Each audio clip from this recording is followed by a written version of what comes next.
Hello, everyone. Welcome to Cinema Mancuso, and this is Notes on the News. I'm Peter Mancuso, and this is the show where I break down the biggest stories in film, media, entertainment, and give you my thoughts. If you joined us live, super happy to have you. If at any point during the show you have any questions or comments about any of the topics I'm going to be covering, feel free to drop them in the live chat. I'll do my best to kind of keep an eye on it, see if we can kind of get a conversation started.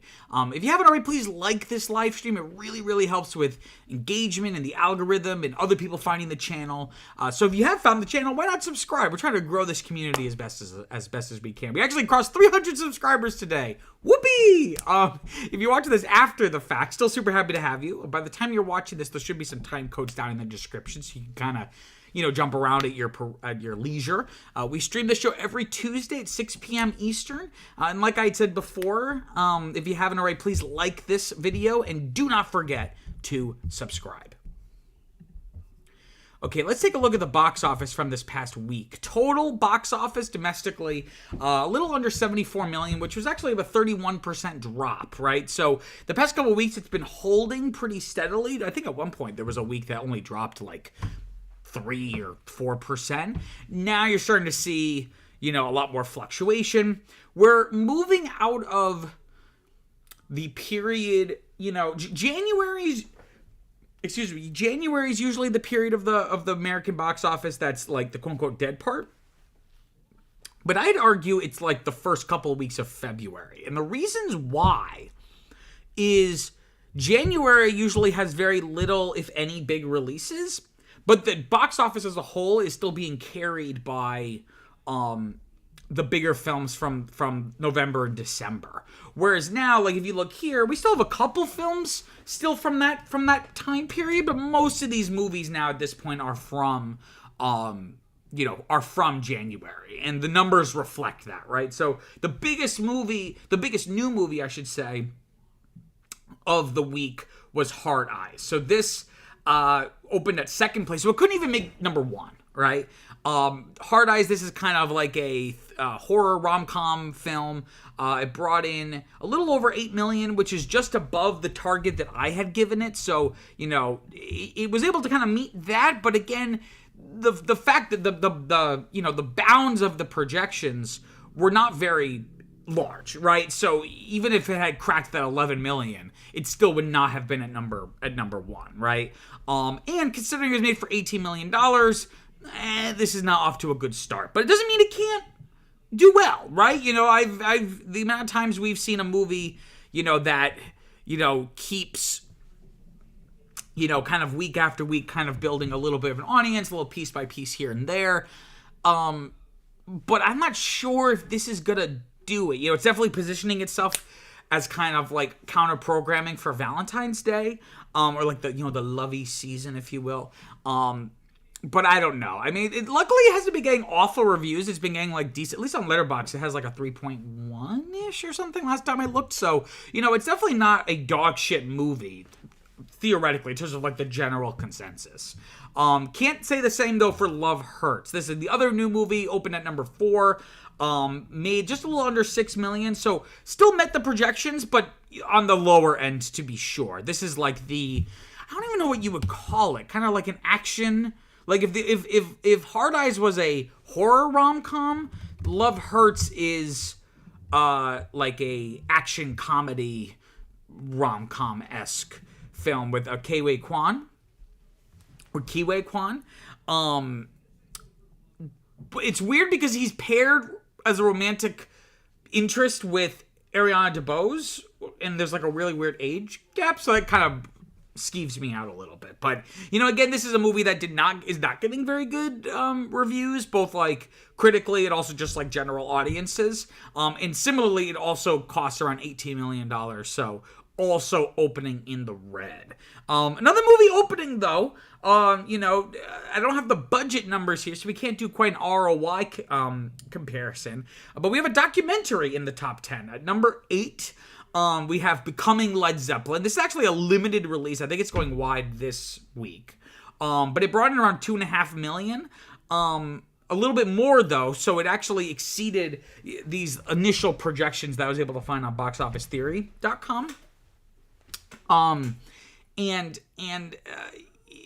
just speaks to the interest it's still in classic rock. Yeah, I was listening to a podcast this morning talking about how so many of the Super Bowl commercials from this past weekend, if they featured music, it was statistically more likely to be like 70s classic rock, right? That it's considering that some of this music is 50 years old at this point, we're still kind of putting these specific musical artists kind of at like, you know, putting them forth as like the best that the medium has produced. And I don't know if that's unfounded, right? Like, Led Zeppelin's awesome. I love Led Zeppelin.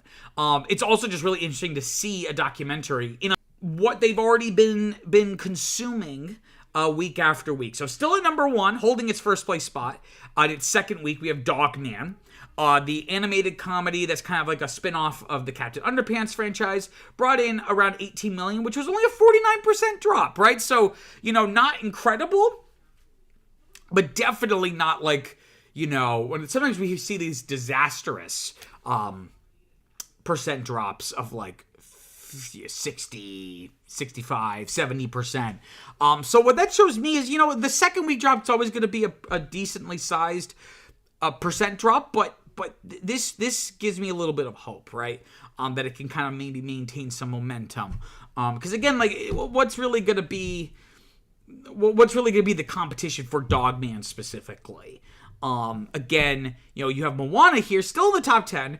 Most likely it's last week in the top 10, though depending on, you know, what ends up happening with some of these other films here.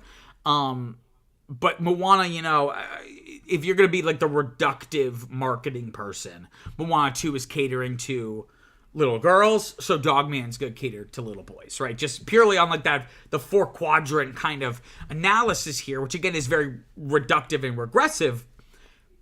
Dogman is in a good position right now. There's not really much that's going to compete with Dogman specifically. You are going to have a Marvel movie come out next week, spoiler alert.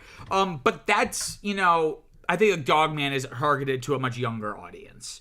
Not to say that they don't overlap, but they're not necessarily on top of one another. They're a Venn diagram with overlap, but they're not concentric circles, right?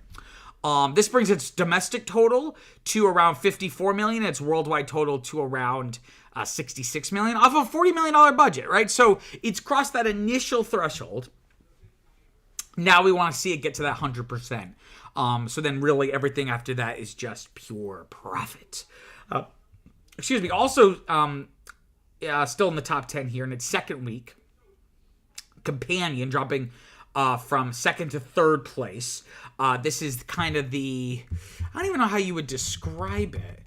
It's like I'm under the impression that so Wikipedia lists it as a science fiction dark comedy thriller, and I believe it's like the main character is like a companion robot, so kind of like of the ilk of kind of like the socially conscious, you know, science fiction films that, while not a science fiction film, I feel like have really taken off dramatically at the box office since something like Get Out, right? Like more socially conscious,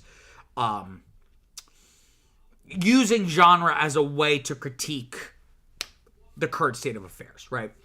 This brought in a little over 6 million, a 34% drop. So again, holding pretty decently.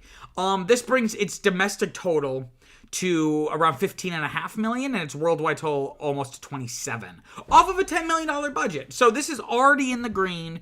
You know, this is the name of the game is ROI. I know studios love to see those big box office results, but if your movie cost, you know, $100 million, $200 million, $250 million, you know, the amount of money you're getting back, you know, your dollar for dollar return is weak, right? So something like Companion, you know, is a better, like if they just made 10 Companions, that would be very successful, right? And I have a feeling, again, there's not too much that I think is going to be, it's going to be competing with. So this has the chance to kind of be a sleeper hit and just kind of keep making money week after week.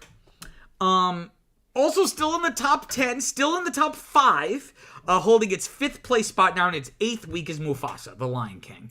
Brought in a little what is it, like about 5.5 million. The legs on Mufasa. If you're just joining me out of context, you might be really confused. The legs on Mufasa, are just astounding, right? So again, the legs is essentially a number generated by taking the total domestic box office. So in this case, it'd be around 235 million, and dividing it by the biggest weekend that the film had. Which is usually the opening weekend, but if it's a film like look at Becoming Led Zeppelin, I would imagine next week once it goes wide, or this upcoming week I should say, once it goes wide, that's going to be its biggest weekend.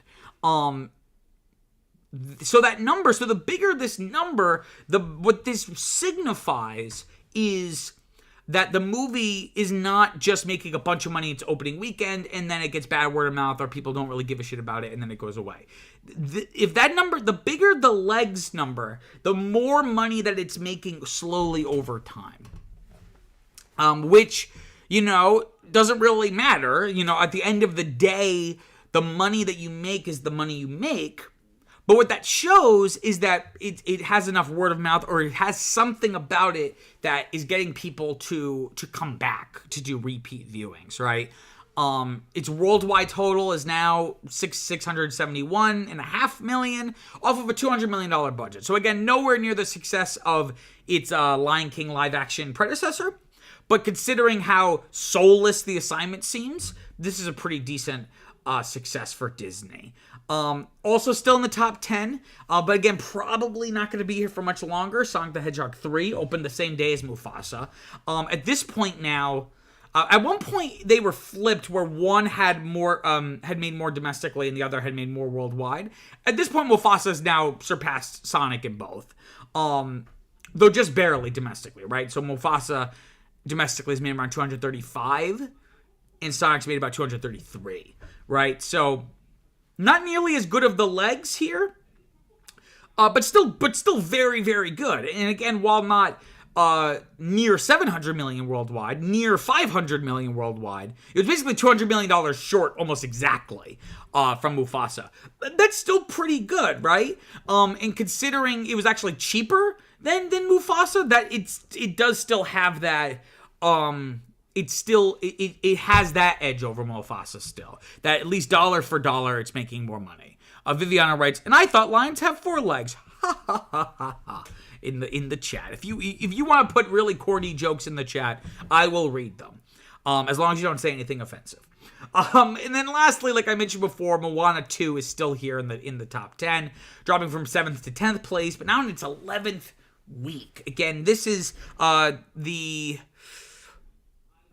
this was not the highest grossing film from last year, but it was I think top 3. It is just a powerhouse, which again is strange considering how mediocre the reception was. But again, I think it's filling a niche that nothing else here in the top 10 is offering audiences. A animated musical for young girls, specifically. Wicked was the main competition, and that really gave it a run for its money, but Wicked has since dropped out of the top 10, leaving Moana here at bringing in around $456 million domestically, over $1 billion worldwide, off of a $150 million budget. So we are, well into February at this point, and this movie that came out Thanksgiving week is still here making money. So while not the same staying power as something like Mufasa, because Moana opened really big and then had a pretty precipitous fall, despite that, it's still here, right? We're still talking about it. And I think that, whether it deserves it or not, it warrants at least that recognition. And then looking ahead to the this upcoming weekend, we have the next film in the Marvel Cinematic Universe, Captain America: Brave New World. This is focusing on Sam Wilson, a.k.a. the Falcon, a.k.a. the new Captain America. This is projected to make around 80 to 105 million. I'm going to put the target around 92. I forget what Deadpool and Wolverine opened at. I want to say 200 million.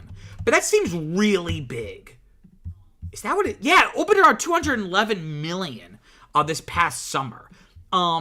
This is projected even on the higher end to only open at half that. Which makes sense because that was a Deadpool movie. It was the return of Hugh Jackman as Wolverine. It was multiversal. It was summer. It was a summer movie. So this is still, this would still be a really good opening, I think, especially since Marvel has kind of been stumbling over the past couple of, maybe let's say 5 or 6 years. So, I'm sure they wish that this was a lot bigger of projections, but let's just see where it lands. Maybe it'll exceed these expectations. Who the hell knows? And then we also have Paddington in Peru, the third Paddington movie, projected to make around 15 to 23 million. I'm going to put a target around 18. I liked the first one. I still have not seen the second one. I'm planning on going to see this. I think it's next week on my calendar. So I'm going to try to rewatch the first one and then finally watch the second one. People are obsessed with these movies. And I thought the first one was fine. Maybe I was missing something. So I'm excited to, if I'm able to get to it, I am excited to revisit these. But again, not really expected to really shake the box office in any meaningful way. Okay, before moving on, just want to give a quick plug to, I have another YouTube channel called Peter Squared, where I cover topics related to film, media, entertainment, and more structured video essay format. The video I have up right now is called A Closer Look at Frozen, where, you guessed it, I take a closer look at the Disney film Frozen, taking a look at what went right, what went wrong, and everything in between using these cartoon versions of myself. It's a lot of fun. It would really mean a lot if you could go check it out. You can find the link to that in the description down below. Okay, let me grab a quick drink here.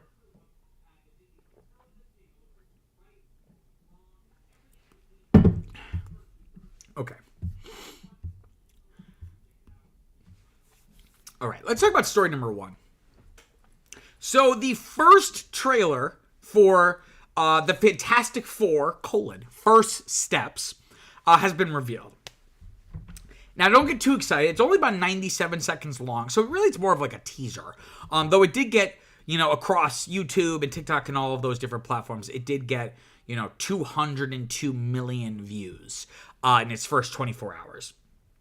And actually, now I'm thinking about it, that might only be for YouTube. But in any case, that's a lot of eyeballs. That's 404 million eyeballs. Unless people maybe watching are missing an eye and have an eye patch. I do apologize. But notably, this is giving us the first real look at the cast on screen, right? Because when we got like kind of a concept art photo with like the actors as the characters, but that was like illustrated. So this is really our first chance to see them inhabiting the roles in live action. So of course we have Pedro Pascal, who's going to be playing Reed Richards, aka Mr. Fantastic. We have Vanessa Kirby as Sue Storm, aka the Invisible Woman. We have Joseph Quinn as Johnny Storm, aka the Human Torch, and then Eben Moss Bacharach from The Bear as Ben Grimm, aka the Thing. Speaking of which, you have a picture of it next to me here. I forget which way it is. The CGI model looks great. It looks like the big issue with a lot of Marvel movies, particularly of like the last 5 or even 10 years, is that all the VFX looks like shit because there are too many VFX. There are way more VFX shots than there used to be, and less time to devote to each of them. So if you watch something like Iron Man from 2008, there are way less CGI VFX shots, but because of that, they were able to put more time and attention into those effects. So in some ways, the effects from that movie look better than some of the effects in, Captain America Civil War 8 years later, right? This looks like Marvel isn't fucking around. The rendering of the Thing looks really good, because that's a difficult ask, right? Because he's not kind of like this rubbery alien character. He's meant to be solid rock. So you really, the human eye is very good at detecting when something is real and something is not. And that's where you get like the uncanny valley and things like that. So the fact that I watched this in my mind isn't immediately like, oh yeah, that's a cartoon essentially. is really a testament to the VFX work being done here. The trailers showed off some other characters, like I think John Malkovich is going to be in it as somebody. I'm not like a Fantastic Four expert by any means. Though we do see Galactus, who's like the big, besides Doctor Doom, is like the big bad Fantastic Four villain. He's the big space guy who eats planets for lunch. That's what that's his special, that's his comfort food is planets in outer space. This is going to be directed by Matt Shakman, who, of course, is the person behind the very popular MCU Disney Plus series WandaVision. Probably one of, if not the best received post-Endgame offerings from the MCU. And also, WandaVision is a good comp here because it had all these different episodes mimicking different decades and sitcoms of those different decades. And this film is going to have like this retro future aesthetic. That it's going to be taking place not in modern day, but like in an alternate 1960s when the comic was actually first, created, right? Notably, it's skipping the origin story of how they became the Fantastic Four. And I have a quote here from Shakman saying, quote, "There's a lot of well-known narrative that leads into that moment," right? Sidebar, I think he's just talking about the moment where they get their powers. "And then you're making up your new story starting basically at the end of the first act. And we thought, well, let's just start this thing off on a completely new foot. So we are beginning after that," end quote. So I think that's a pretty smart move. Because I think audiences already know. And also, frankly, the Fantastic Four's origin is not particularly interesting the way something like Spider-Man's is. And I know people complain about Spider-Man being like, we're getting the origin again and again and again. Same thing with Batman. But the reason why is because those are interesting origins, right? Fantastic Four is really not... They go into space... A cosmic radioactive cloud hits them, and then they all get powers, right? That's a very reductive way of putting it, but that's essentially what happens, right? So I think it makes sense just to jump right into the meat and potatoes of this, and it gives them more time to focus on the most important aspect of the Fantastic Four. In terms of the source material, is family, right? This idea, obviously Sue and Johnny are literally families, brother and sister, and Sue's romantically involved with Reed. But just this idea of almost like this found family is something that, that's why people gravitate to this material. And that's why a lot of people say The Incredibles is the best Fantastic Four movie, because it kind of does what the Fantastic Four movies just were never able to pull off, is like really... Not just having a superhero movie that is also a movie about a family, but like having those two things intersect and like how do they create interesting tensions, right? But again, that focus on family is really important here. And I got a quote here from Pedro Pascal talking about the experience making the film, saying, quote, "I haven't had an experience in a cast as intimately as this one where it felt like a family. The anxiety I felt saying goodbye to them each day, wondering, when will I see them next? We put our hearts and souls and bodies into this thing," end quote. A little dramatic, maybe? Like at the end of each day, like, was he worried that they were gonna die on the way home? And I don't know, but I think his point is that it really speaks to, like, they really did become family. The way that, they're such an integral part of your life. And I just want to read very quickly the official synopsis for this movie. Quote, "Set against the vibrant backdrop of a 1960s-inspired retrofuturistic world, Marvel Studios' The Fantastic Four First Steps introduces Marvel's first family as they face their most daunting challenge yet. Forced to balance their roles as heroes with the strength of their family bond, they must defend Earth from a ravenous space god called Galactus and his animatic herald, Silver Surfer. And if Galactus' plans to devour the entire planet and everyone on it weren't bad enough, it suddenly gets very personal," end quote. Not sure what that's referencing. And of course, actually, I didn't mention this. Yeah, so the Silver Surfer is also going to be in this. I actually did a video on my channel. I think it was like a year ago. This is like one of my earlier videos. about Julia Garner playing a gender-swapped Silver Surfer, which is going to be cool.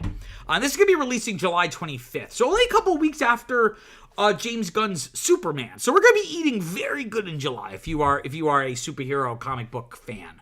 So all of this to say, this is really interesting, and a lot of people were excited, or intrigued by this project, because fourth time's the charm, question mark, right? Because there's been other attempts to do this material, to do these characters on the big screen, and none of them have really panned out all that well. So there, of course, was the 1994 unreleased film from Roger Corman. Then there was the 2005 film that was like pretty successful. At least as a kid, I remember liking it and it being popular. And then its 2007 sequel.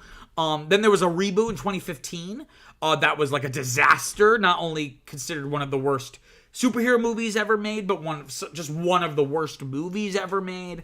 And then, of course, Disney bought Fox, who had the rights to these characters like Fantastic Four and X-Men and all of that stuff.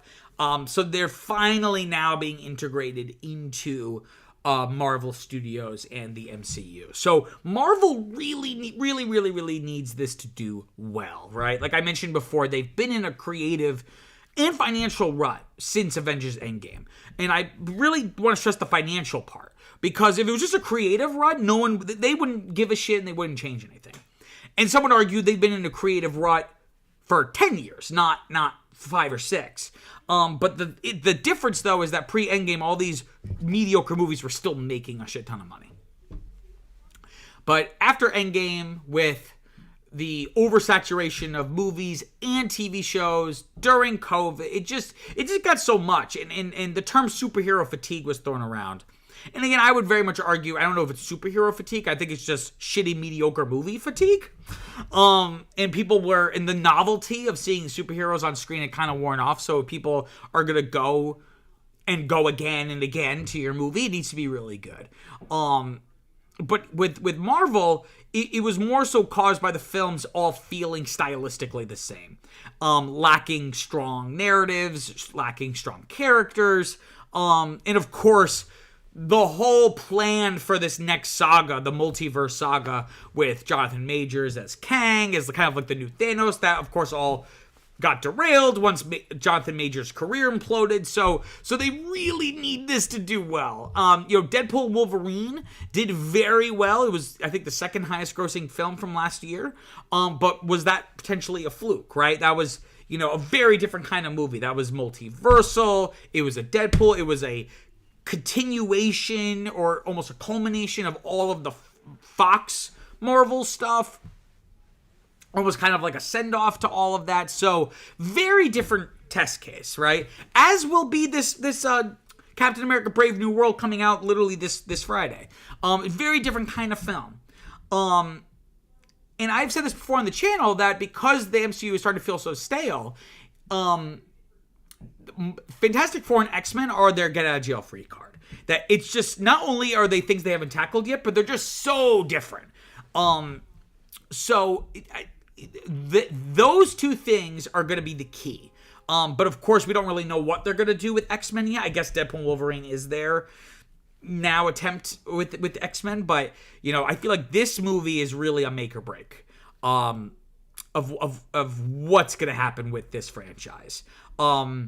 It helps, again, that it seems like it's almost in an alternate reality, right? Because a big complaint viewers had was like, it felt like homework. Like you had to watch all these movies and shows so you knew what was going on. So when some random cameo showed up, you knew who it was. It helps that this is, perhaps this could even serve as a soft reboot of the franchise. If it's not taking place in the primary MCU line, maybe this is a way of Marvel going, you know what, we're going to quietly end the other continuity and we're going to kind of start fresh. And this would be really fitting because the Fantastic Four were actually the first heroes from Marvel that Stan Lee created. Co-created, I should say, right? And that kind of started the Marvel Comics continuity that still runs to this day. Of course, there's been a lot of changes and multiversal universe implosions here and there. But Fantastic Four is really where it all started. at least in terms of what we conceive as Marvel. So that would actually be a really inspired choice, is using this film as kind of the backdoor soft reboot that I think Marvel and audiences what's needed right now in this moment. Okay, let me grab a quick drink here.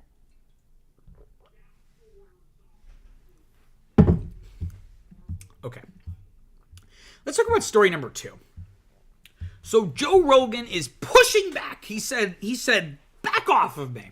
He's pushing back against claims that he, quote unquote, screwed over Kamala Harris. This, of course, is related to her potential appearance on his podcast during this past, her 2024 presidential campaign.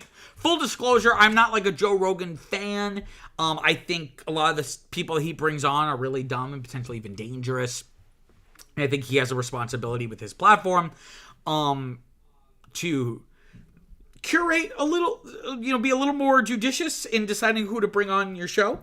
But all that being said, I think the situation here, I think he's in the right. Spoiler alert. But let me kind of walk you through. So, of course, Joe Rogan has his show, The Joe Rogan Experience. It was a podcast started by him in 2009. Before that, he was, had a very interesting, diverse career. He was a stand-up comedian. He was a UFC commentator. He was the host of Fear Factor. And this podcast ended up becoming wildly successful. And I believe it's like the most popular podcast in the world. And one of the very first videos I did on this channel was Spotify renewing their multi-million-dollar, like we're talking, 9-figure deal with Rogan to have his show exclusively hosted on Spotify, right? And again, like I mentioned before, he brings on all different kinds of guests. And sometimes he gets in trouble, rightfully so, for bringing on people that spread misinformation, particularly about vaccines. That was really, that really came to a head during COVID. Bringing on, he'll bring on like a really respected, I'm making this up, but like an epidemiologist, and then like the next episode will be some kind of, I'm sorry, this is, if you're looking for balanced news, then you've come to the wrong place. This is an opinion show. Sometimes we'll bring on like these crackpots talking about supplements and stuff as if that's like a substitute for, very well documented and studied and tested vaccine, right? So, he's a firebrand, if you will, for better or for worse. So there was this big push to try to get Kamala Harris on the show ahead of the election. And this would have been really important, right? Because it would have given her the opportunity to connect to a demographic that up to that point had eluded her, particularly undecided white men. Now you can make arguments of, should she go after, is it right to have to cater to undecided white men, this, that, the other thing. That's a really interesting and valid point to raise, and you could discuss that. But what is not debatable is that she needed that demographic, right? That very much would have, even if it's not about specifically translating to as a one-to-one, like, oh, this listener is going to now vote for me. Rather, it's going to make you seem cool, right? If you go on Rogan, like, I think there's this concern because of, like, the misinformation part of Rogan and him kind of leaning, a little more right. Like, he doesn't really fit neatly on the political spectrum, right? Because, I would say he's like a socially liberal libertarian, right?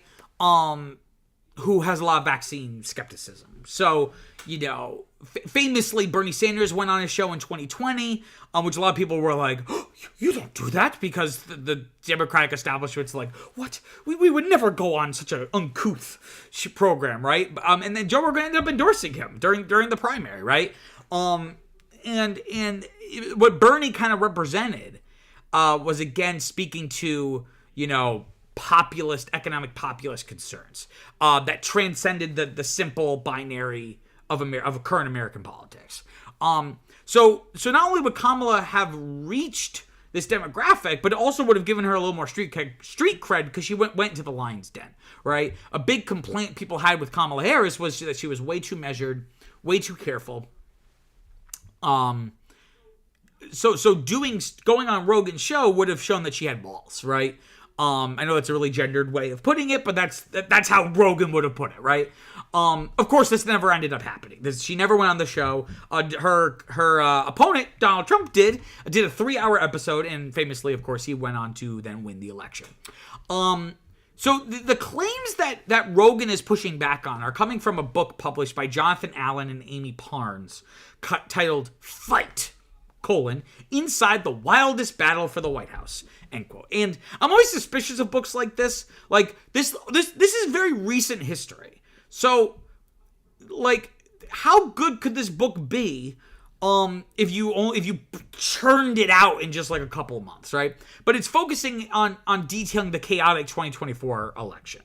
And a particular section of the book, makes the suggestion that the reason why Kamala didn't go on the show is that Rogan's team made it difficult for her to appear on the show, and not meeting them in the middle.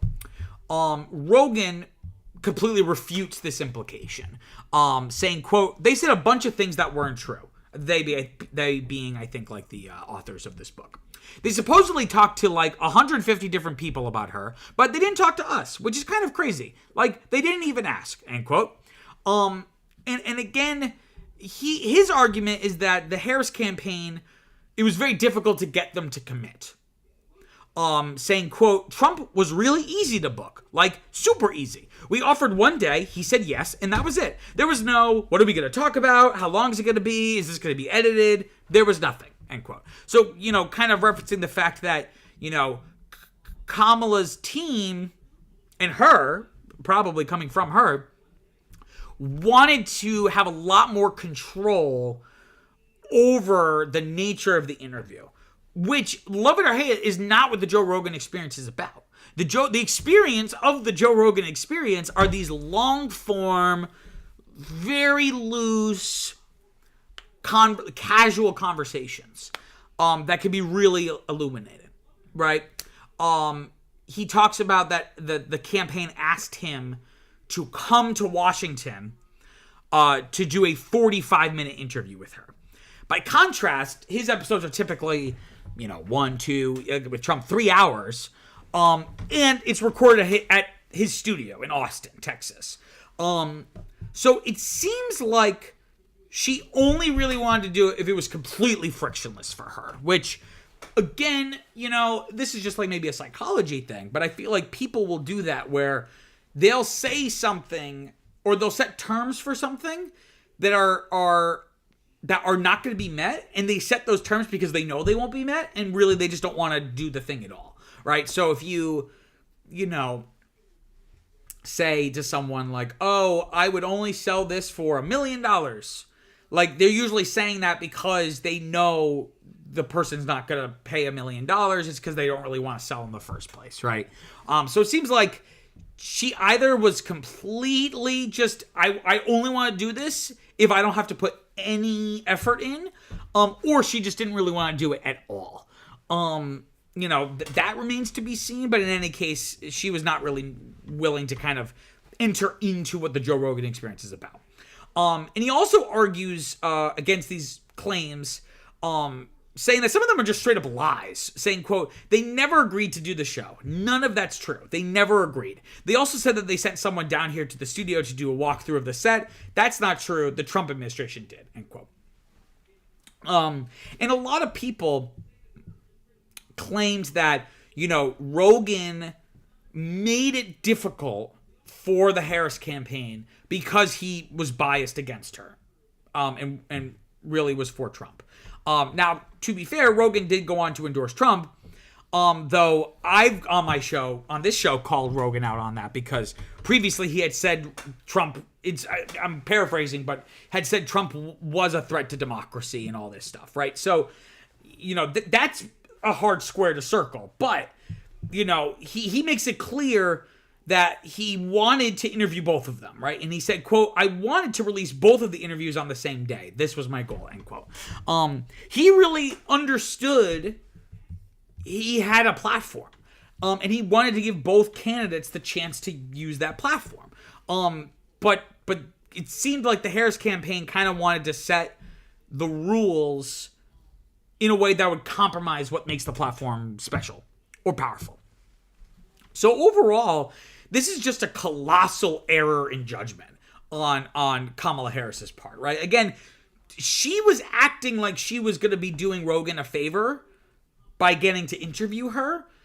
No. She needed it more than Rogan needed it. Rogan did not need to interview her. She needed it.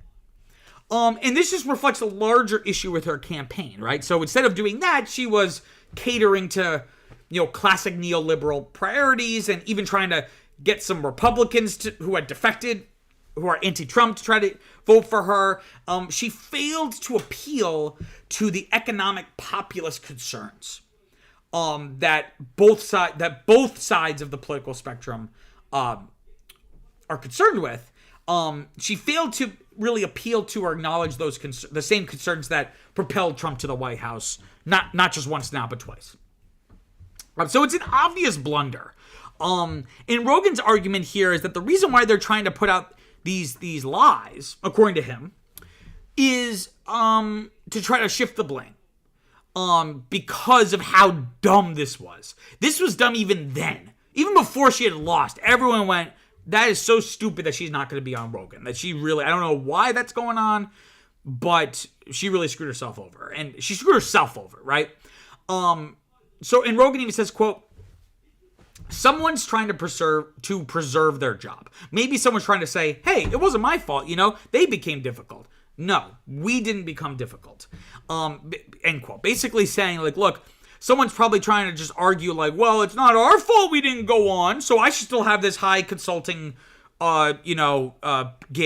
freelance gig, and make millions of dollars. And campaigns have basically just become money laundering schemes, essentially. So all of this to say, if nothing else, it just reinforces how important podcasts are becoming, right, as a media outlet. Of course, they've always been popular. I mean, I've been listening to podcasts on and off, but I've been listening to podcasts since I was in middle school, in the late 2000s, early 2010s, right?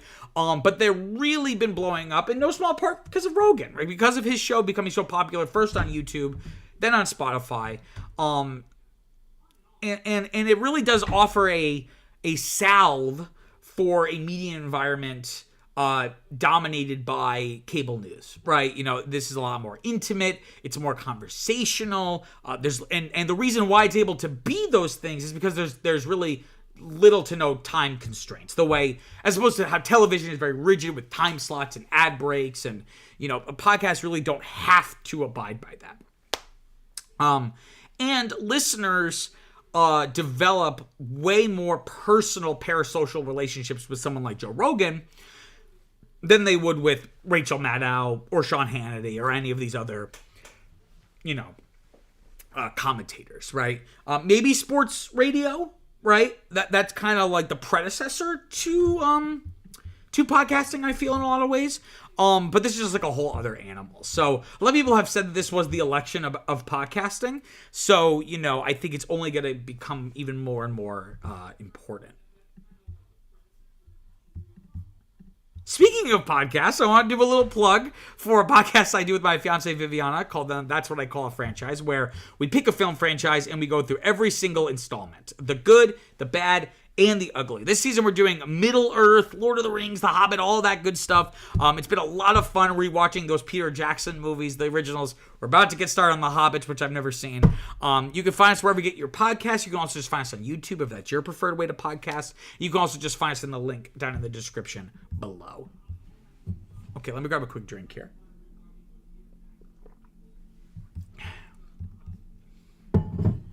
Okay. Let's talk about story number 3. If I can pull it up here. Okay, let's talk about story number 3. So Fox is planning on launching a standalone streaming service by the end of this year, of 2025. I got a quote here from the CEO of Fox, Lachlan Murdoch, of course the son of Rupert Murdoch, saying, quote, "We're huge supporters of the traditional cable bundle, and we always will be.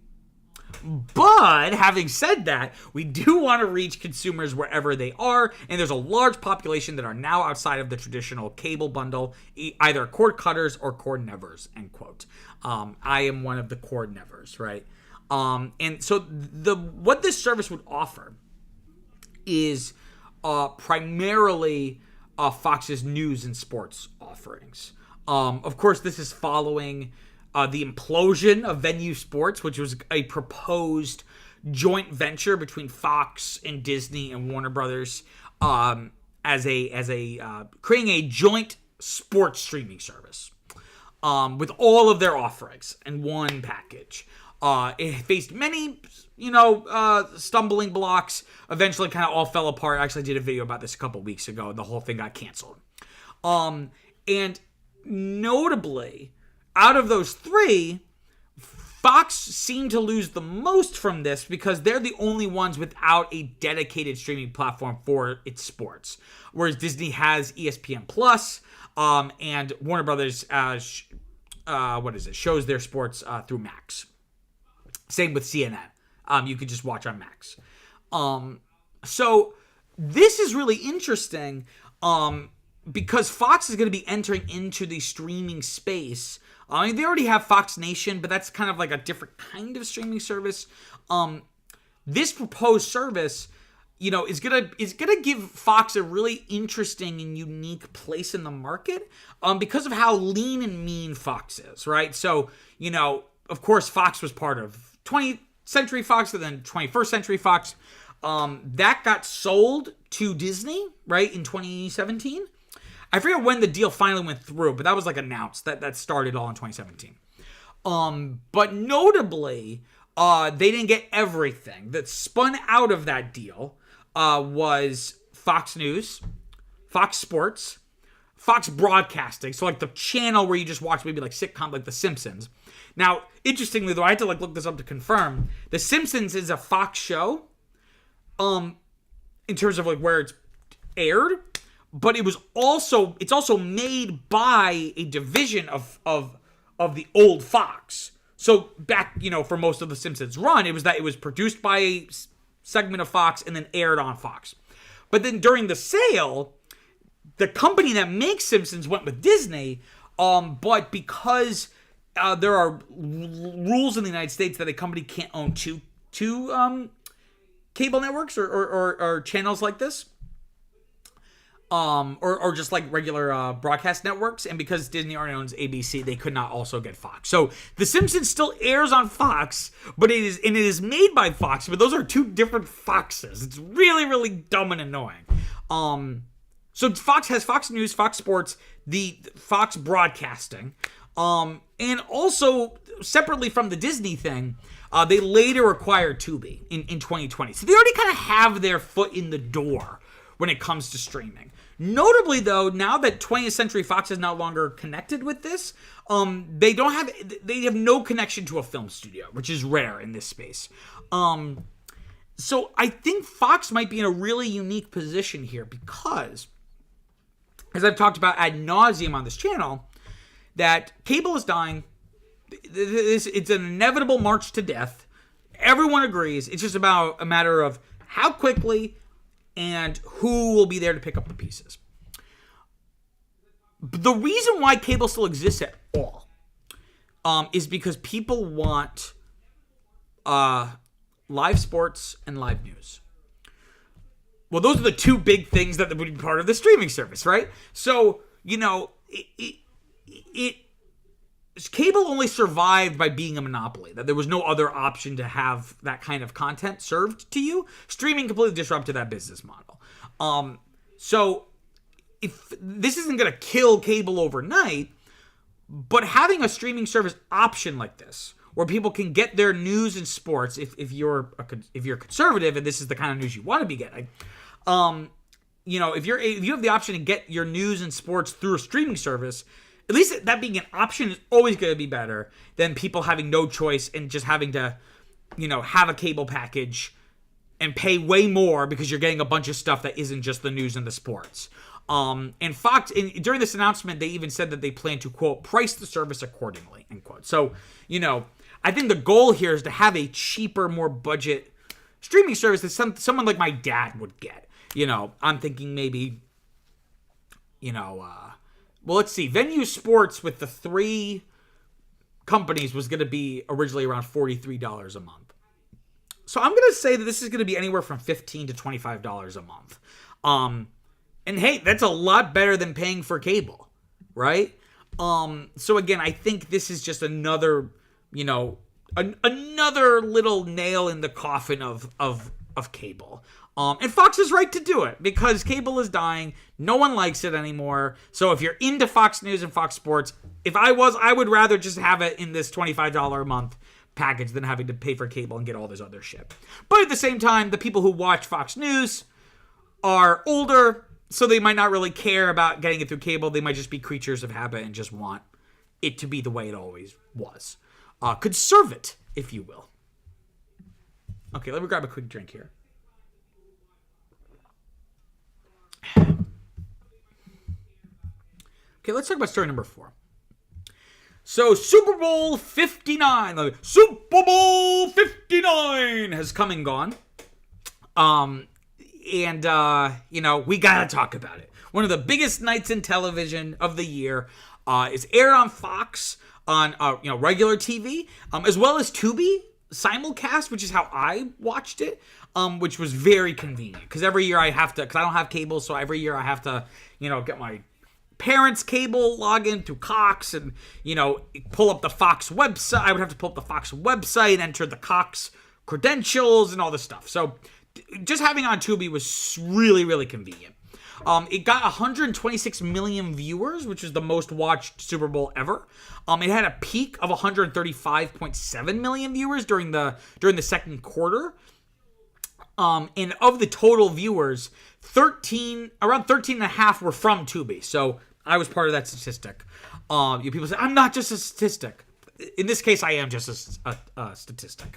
I want to look at the 3 kind of things about the program in order of least important to most important, and kind of talk about them.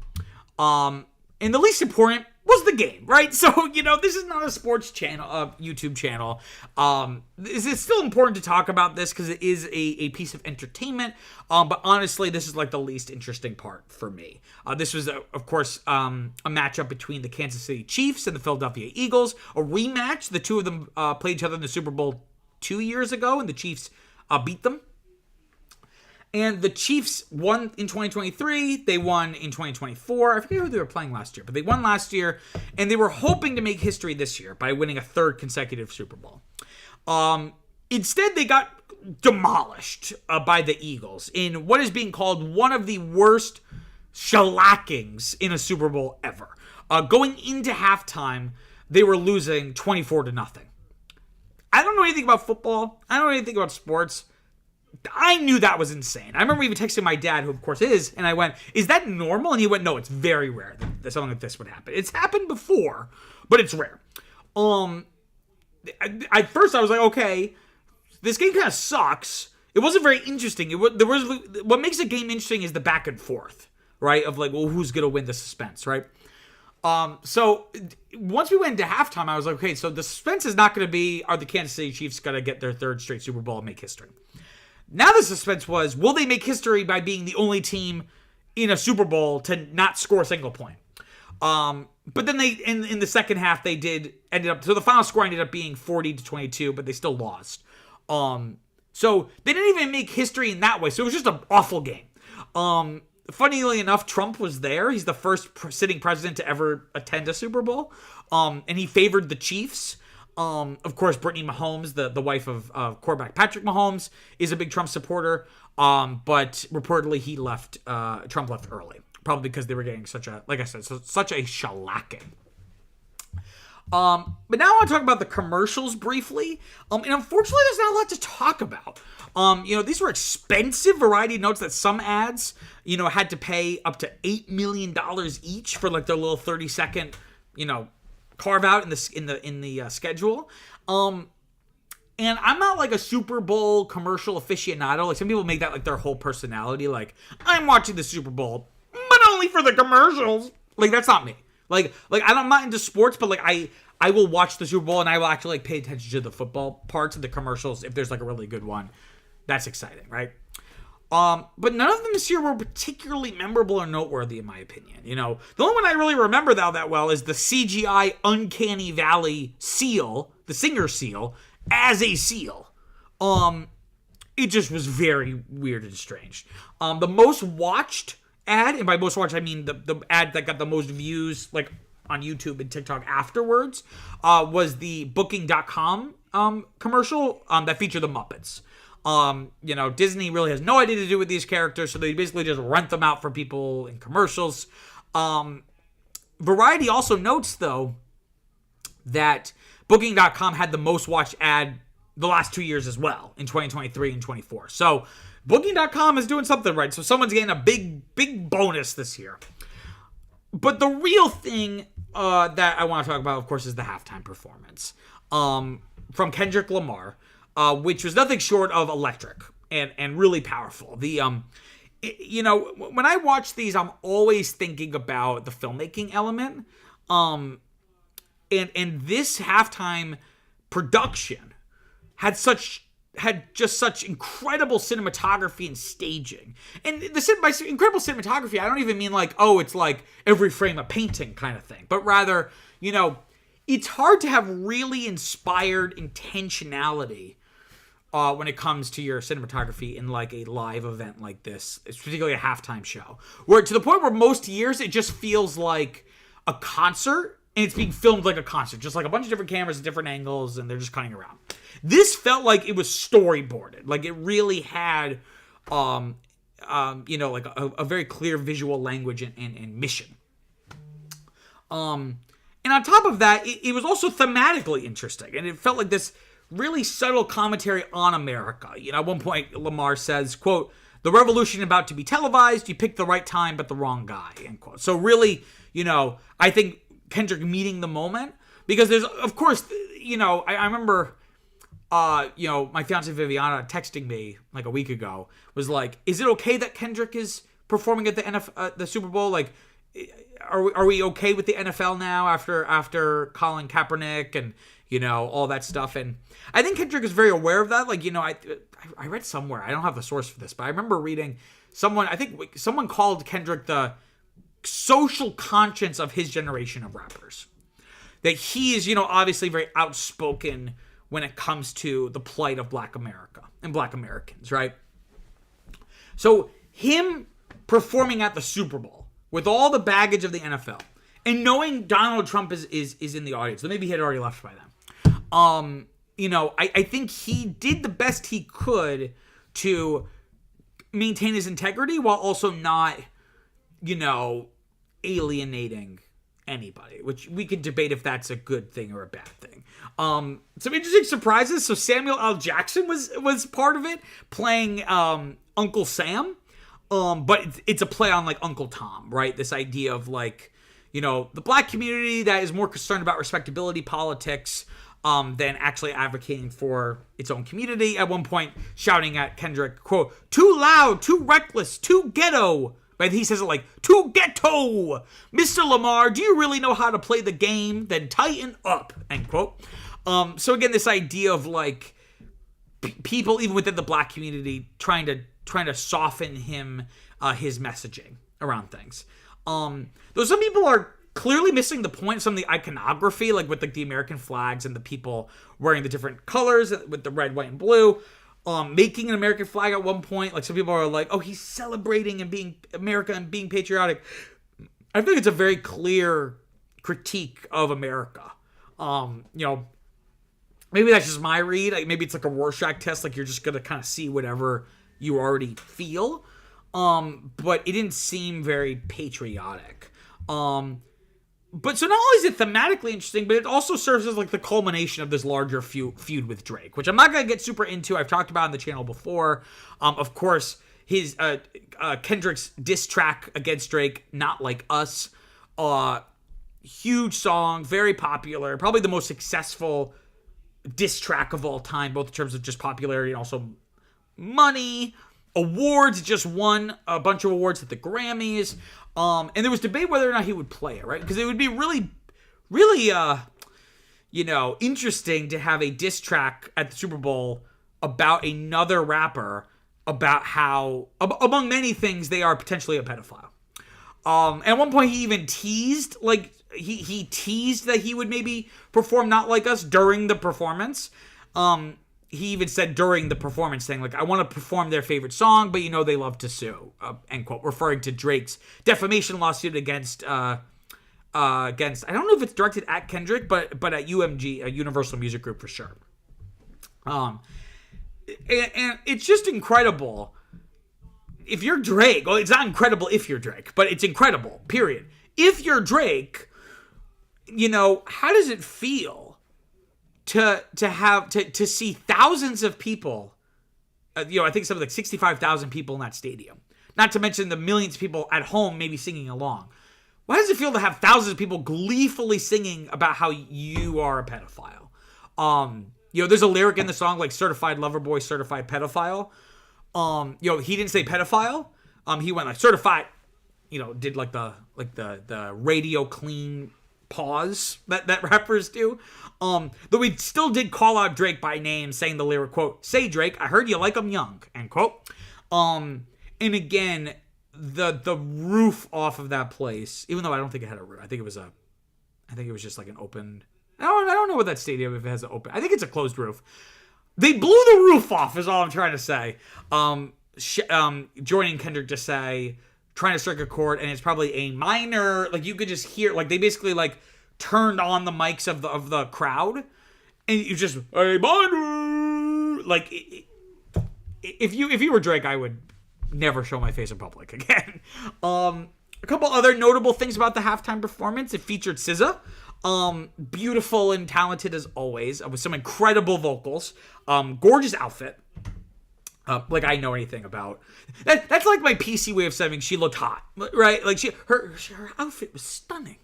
It also randomly includes Serena Williams crip walking, and I guess this is a reference to two different things. On one hand, at one point back in the day, she crip walked at Wimbledon during like a tennis tournament. And was criticized because, that speaks to like a larger thing in Serena Williams' career of people of like the tennis community holding her to a different standard because she's a black woman and like doesn't like to see her expressing her black womanness. I don't know how you would define it, right? So getting to do that on a national stage of the Super Bowl is like a pretty big middle finger. But it seems like more importantly, I guess Serena Williams was involved with Drake romantically, perhaps. And he supposedly stalked her for years. So this was almost kind of like a, let me bring your ex out and crip walk on TV as a reminder, fuck you, Drake. Somewhat unrelatedly, I don't think you could see this on the broadcast, but people in the crowd like were filming with their iPhone.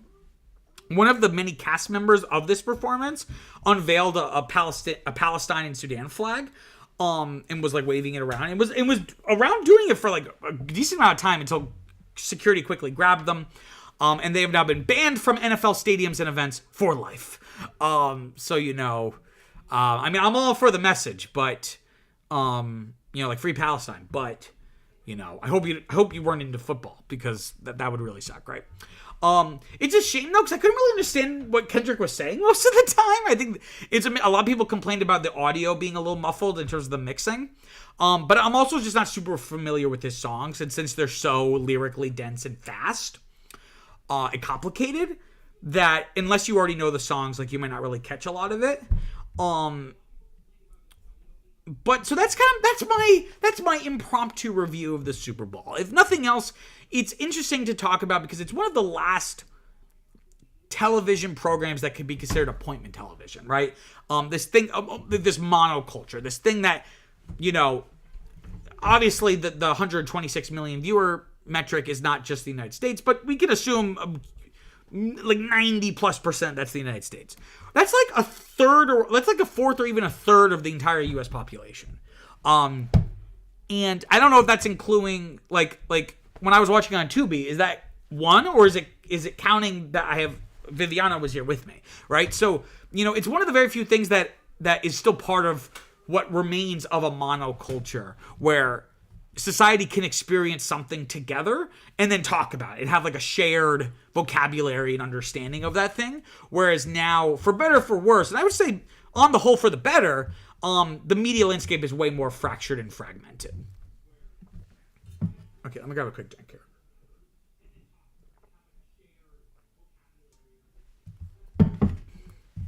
Okay, let's talk about story number 5. So Chappell Roan is responding to criticism levied against her and her firebrand Grammy speech, where she she's currently now doubling down on supporting struggling artists. So let me back this up if you haven't been following the drama. This all started with her speech at the Grammys. She won the award for Best New Artist, which is always such a weird award because she's not a new artist. She just became popular in 2024, but she's been at the game for like 5, 6, 7 years. And I have a portion of her speech here that I'd like to try to read in full. This is most of her speech. I skipped the part where she's like, I want to thank my Mima and Peepaw and all that stuff. So here's like the meat of what she said.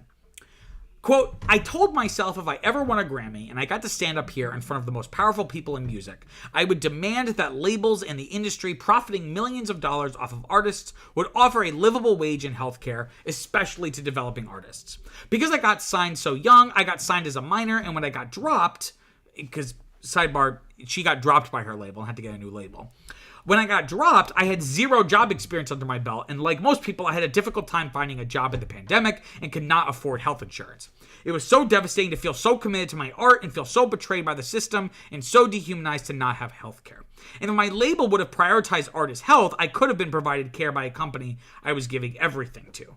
So record labels need to treat their artists as valuable employees with a livable wage and health insurance and protection. Labels, we got you, but do you got us? End quote. End quote.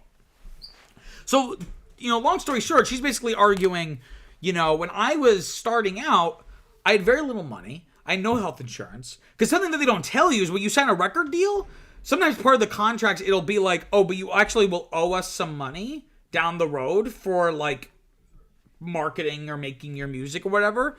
So sometimes people walk away not only not making much money with, like, a record label, but actually owing them money later.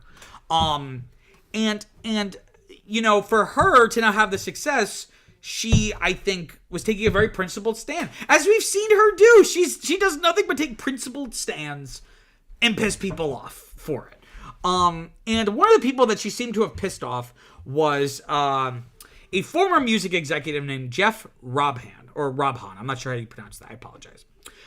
He's the former music executive, like I said. He is the former chair of NYU's Clive Davis Institute of Recorded Music at Tisch. So this is my alma mater, not the music school, but Tisch. I think he might still teach there, but he was the former chair. Now he's the chair emeritus, right? He published an op-ed for the Hollywood Reporter titled "Chappell Groan," quote, Chappell Groan, the misguided rhetoric of an instant industry insider, end quote. And it's a very lengthy, frustrating, condescending op-ed, but I'm going to read this little kind of passage that I plucked here to kind of give you a general sense of where Jeff here is coming from. Quote, Roan gets respect and true appreciation for her artistry and gumption, but is far too green and too uninformed to be the agent of change she aspires to be today. Her Grammy speech was a hackneyed and plagiarized script of an artist basking in industry love while broadcasting naivete and taking aim at the very machine that got her there. If labels are responsible for artists' wages, healthcare, and overall well-being, where does it end and personal responsibility begin? End quote. The thing that really pissed me off about this the most was the uninformed part. Because I guess what he's trying to say is that she's uninformed about how the industry works. But in the same breath says like, oh, this makes no sense because she's been in the industry.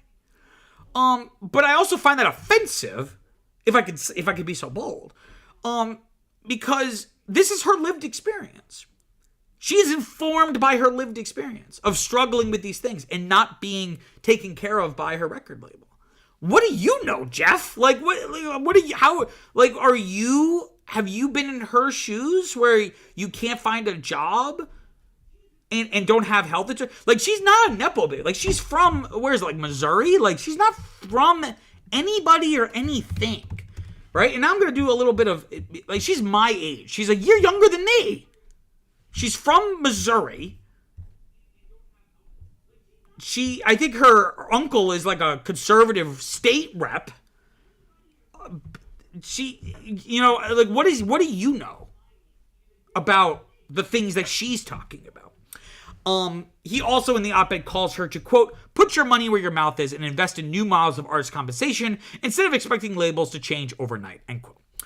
I'm not sure if she was expecting labels to change overnight, but if people like her aren't making this a part of the conversation, they're not going to change at all. So what exactly are you looking for here? And of course, this is coming from a guy who, I mean, maybe he is a musician on some level, but it seems like, again, his primary experience is being a music executive.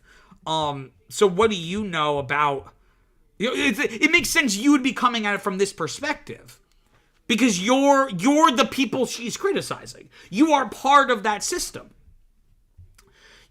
Personal responsibility. Like, give me a fucking break.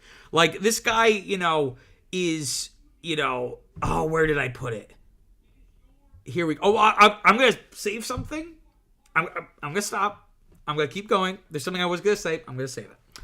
So she doubled down, right, in response to this. And this was not the only person who critiqued her for this, but this was like the most out there or most vocal. So she doubled down in her response in an Instagram post saying, quote, calling him out specifically, saying, quote, want to match me $25,000 to donate to struggling dropped artists? We'll keep everyone updated on the much-awaited response. And I will show receipts of the donations, heart emoji. Mr. Robhan, I love how in the article you said put your money where your mouth is. Genius! 3 exclamation points. Let's link and build together and see if you can do the same, end quote. So she's basically saying, like, okay, fuck you, buddy. You say put my money where my mouth is. I'm going to put my money where my mouth is. I'm going to help struggling artists, people who are dropped by their labels, like I was dropped. Rob Henry then responded saying, right message pointed in the wrong direction. The challenge is to other artists, not me. Don't ask teachers to donate money. Ask your artist friends at Chappell Roan. I teach and provide services, end quote. She's talking about the music industry, particularly the record labels. They're the ones that they're the ones that have this issue, according to her. So why would she need, what is talking to other artists? Like organizing a strike? Which, I mean, sure. But this is such a pussy deflect. Especially, he's like, well, I'm just a teacher. I can't afford anything. I looked it up and, maybe I could do a little more digging. But from the first source I found, his net worth is $20 million.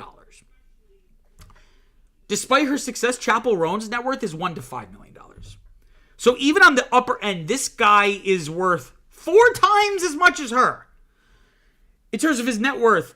And he's like, oh, yeah, like you're wrong to call me out. I'm just a teacher. I can't, fuck you, buddy. I'm sorry. I'm not trying to be mean. If somehow, because I went down, if somehow this video stumbles, finds its way in front of you, I'm not trying to be hostile. A part of this is also me just being a little bit animated and dramatic. But the condescension, and no self-awareness, bro, you are the problem. You are the industry. You are the system that she is arguing against.